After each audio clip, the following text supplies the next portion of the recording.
বোমা মেট্রোরের নিচে আর কি। রথযাত্রা এবং উল্টো রথযাত্রা এই দুইটাকে আমরা নিরাপদ করার জন্য সমন্বিত প্রয়াস নিয়েছিলাম। আমাদের আইন শৃঙ্খলা রক্ষাকারী বাহিনী, গোয়েন্দা সংস্থা সমূহ খুব সমন্বিত প্রচেষ্টা নিয়েছিল, কোনো অসুবিধা হয় নাই এবং শান্তিপূর্ণভাবে সেটা অনুষ্ঠিত হয়েছে।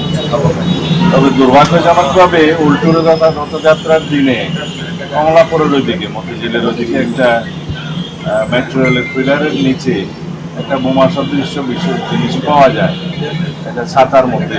সেটা আমাদের দুইজন সদস্য এটা দেখার পরে পুলিশকে জানায়, পুলিশ এটা কর্ডন করে রাখে এবং এটা বোম ডিসপোজাল ইউনিট যে এটা সরায় এবং পরে এটা বিস্ফোরিত করে।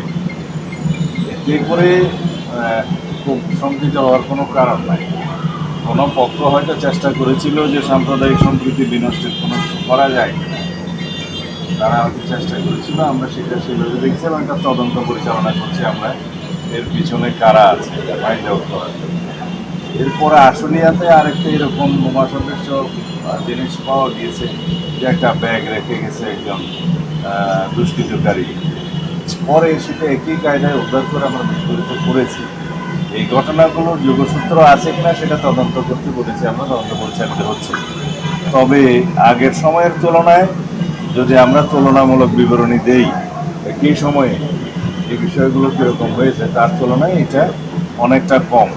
তবে আমরা সবসময় সতর্ক আছি এবং আমাদের এই জাতীয় বিষয়গুলো যারা অ্যাড্রেস করে আর কি,